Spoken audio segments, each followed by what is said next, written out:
जियो black rock की तरफ से हमें एक और एनएफओ देखने के लिए मिल रहा है जिसका नाम है सेक्टर रोटेशन फंड। अब क्या है ये सेक्टर रोटेशन फंड, कैसे ये काम करता है, कहां पर आपका पैसा इन्वेस्ट होने वाला है और किस टाइप के इन्वेस्टर्स के लिए ये फंड सही रहेगा, ये हम आज की वीडियो में डिस्कस करने वाले हैं। मेरा नाम है सार्थक, आप देख रहे हैं with vision. Let's get started.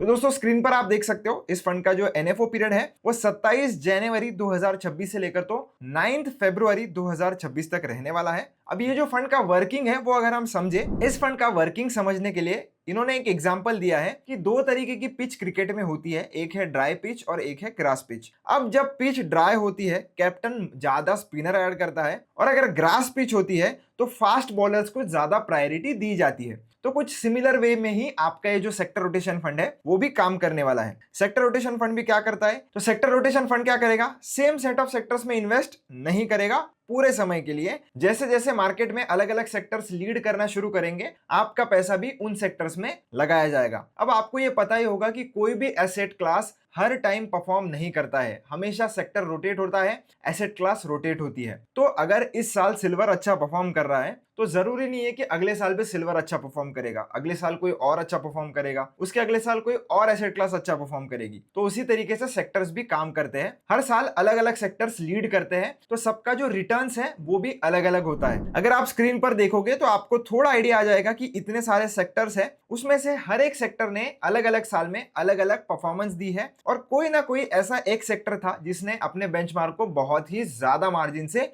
Beat किया है। अब जरूरी नहीं है कि आपका पैसा इसी सेक्टर में लगेगा इस फंड के द्वारा, तो आपका पैसा अलग अलग सेक्टर्स में लगाया जाएगा। तो उसमें से एक सेक्टर ये भी हो सकता है जो सबसे ज्यादा आउट परफॉर्म करे और उस वजह से आपके रिटर्न्स भी जो है वो कंपेयर टू बेंचमार्क ज्यादा बने। अगर हम 2015 का एग्जांपल ले तो आप देख सकते हो हेल्थ केयर ने सबसे ज्यादा रिटर्न दिए थे, 2016 में मटेरियल्स ने सबसे ज्यादा रिटर्न दिए थे, वैसे 2020 में हेल्थ केयर ने सबसे ज्यादा रिटर्न दिए थे, 2021 में यूटिलिटीज ने सबसे ज्यादा रिटर्न दिए थे, 2023 में रियल एस्टेट सेक्टर सबसे ज्यादा परफॉर्म कर रहा था। तो ऐसे अलग अलग सेक्टर्स अलग अलग सालों में परफॉर्म करते रहते हैं। और एक एग्जांपल आप देख सकते हो कि मार्केट्स हमेशा साथ में मूव नहीं करते हैं। इधर उन्होंने दो तरीके के सेक्टर्स लिए हैं, एक जिसने सबसे बेस्ट परफॉर्म किया और एक जिसने सबसे वर्स्ट परफॉर्म किया, और जो डेल्टा है मतलब दोनों के बीच में का गैप कितना था परसेंटेज वाइज वो भी इन्होंने बताया है। तो 2022 का अगर आप देखोगे तो यूटिलिटीज ने 34.6% रिटर्न दिए थे, वहीं पर आईटी सबसे वर्स्ट परफॉर्मिंग था और उसने -21% के रिटर्न दिए थे। 2023 में रियल एस्टेट ने 80% के रिटर्न दिए थे, वहीं पर यूटिलिटीज ने सिर्फ 12% के रिटर्न दिए थे।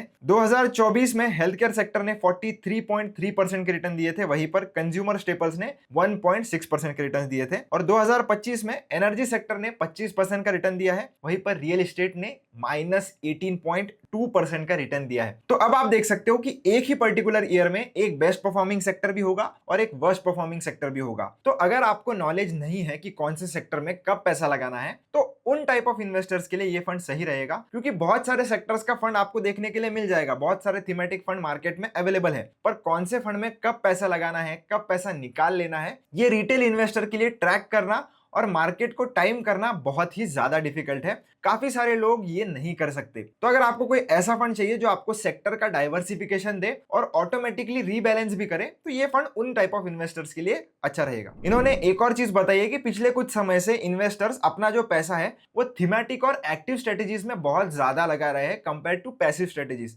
एक्टिव फंड वो टाइप ऑफ म्यूचुअल फंड होते हैं जिनमें आपका पोर्टफोलियो बहुत ही फ्रीक्वेंटली रीबैलेंस किया जाता है, आपका पैसा एक स्टॉक से लेकर तो दूसरे स्टॉक में शिफ्ट होता रहता है। पैसिव फंड्स हमारे जनरली इंडेक्स फंड्स होते हैं जिनमें सिर्फ इंडेक्स को रेप्लिकेट किया जाता है, कोई भी एक्टिवली मैनेज स्ट्रेटेजी वहां पर यूज नहीं की जाती। इस फंड ने अपनी जो इन्वेस्टमेंट प्रोसेस है वो भी यहाँ पर शेयर की है। निफ्टी 500 बेंचमार्क इसका बेंचमार्क होने वाला है और आप देख सकते हो उधर ऑलरेडी डिसाइडेड है कि कौन से सेक्टर के लिए कितना एलोकेशन रहेगा। उसके बाद ब्लैक रॉक की तरफ से valuation, growth quality, macro, analyst sentiment और मोमेंटम, इन सब को एनालाइज करके एक अल्फा स्कोर निकाला जाएगा। उसके बाद फंड मैनेजर के इनपुट लिए जाएंगे, रिस्क मॉडल और ट्रांजैक्शन कॉस्ट अलादीन ऑप्टिमाइज करेगा। अलादीन इनका एक सॉफ्टवेयर है ब्लैक रॉक का, आपको पता भी होगा, मैंने पिछले वीडियोस में भी बताया है। और उसके बाद ये डिसाइड करेंगे कि कौन से सेक्टर को कितना वेटेज देना है और फिर आपका पैसा जो है वो उन सेक्टर्स के अक्रॉस डाइवर्सिफाई किया जाएगा। तो आपका पोर्टफोलियो डाइवर्सिफाई भी किया जाएगा, रिस्क भी मैनेज किया जाएगा। आपने इस फंड में क्यों इन्वेस्ट करना चाहिए, तो सबसे पहला इन्होंने लिखा है risk control bench aware strategy रहने वाला है, तो रिस्क एडजस्टेड प्रोसेस रहने वाली है। तो आपका जो निफ्टी 500 का जो इंडेक्स है उसमें काफी सारे स्टॉक्स आते हैं, तो स्मॉल बेट बहुत ज्यादा स्टॉक्स में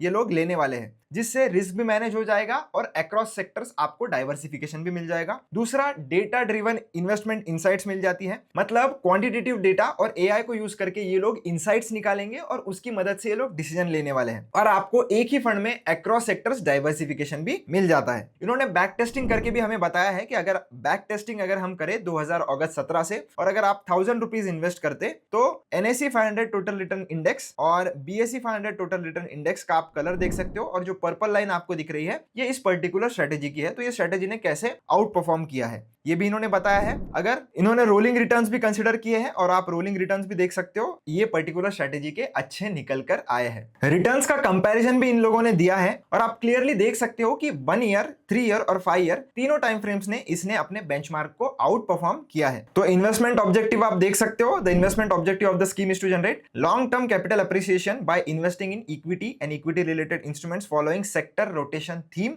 देयर इज नो एश्योरेंस। ये तो हर जगह लिखा ही होता है। तो जनरली अगर आपको इस फंड में इन्वेस्ट भी करना है तो आपका मिनिमम इन्वेस्टमेंट होराइजन दोस्तों 5 सालों का होना चाहिए, क्योंकि ये एक थीमेटिक स्कीम है, इसमें बहुत ज्यादा रिस्क भी इन्वॉल्व है। वॉलेटिलिटी भी आपको इसमें थोड़ी ज्यादा ही देखने के लिए मिलेगी, क्योंकि हो सकता है कि ये लोग कॉन्सेंट्रेटेड बेट्स भी ले और ये लोग गलत भी हो सकते हैं। ऐसे जरूरी नहीं है कि ये लोग एआई को यूज कर रहे हैं, फंड मैनेजर्स भी आपका डिसीजन लेंगे तो हर बार सही ही रहेंगे। तो इन केस अगर फंड गलत हो जाता है तो आपको थोड़ी वॉलेटिलिटी देखने के लिए मिल सकती है फंड में। इस फंड की एक और बात बहुत ही अच्छी है कि टोटल एक्सपेंस रेशियो जो है वो 0.50% है। तो जनरली एक्टिवली जो भी मैनेज स्कीम्स होती है, एग्जिट लोड इसमें नहीं है, यानी कि जब चाहो तब आप अपना पैसा निकाल सकते हो और आपको कोई पेनल्टी भी नहीं लगेगी। इस फंड के जो फंड मैनेजर्स रहने वाले हैं वो मिस तन्वी कचेरिया और मिस्टर साहिल चौधरी रहने वाले हैं। और रिस्कोमीटर पर भी आप देख सकते हो कि ये fund very high risk category के अंदर आता है। नो डाउट आपका जो डिसीजन है वो फंड मैनेजर्स ही लेने वाले हैं, पर जितना भी डेटा वगैरह होगा वो लोग एआई को भी यूज करेंगे और क्वांटिटेटिव डेटा को भी यूज करेंगे,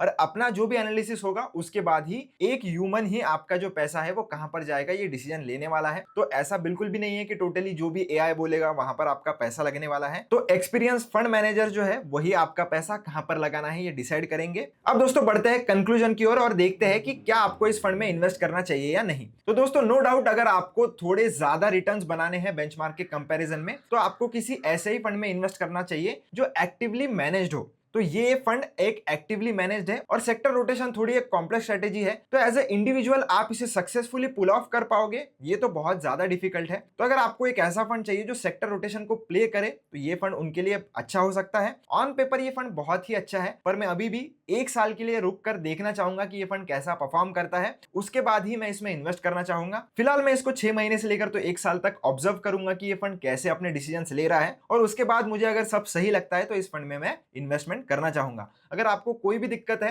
तो आप अपने फाइनेंशियल एडवाइजर को जरूर कंसल्ट कर सकते हैं। अगर आपको वीडियो से रिलेटेड कोई भी डाउट है तो आप कमेंट सेक्शन में पूछ सकते हो। मिलता हूं आपसे एक ऐसी इंटरेस्टिंग वीडियो में। धन्यवाद।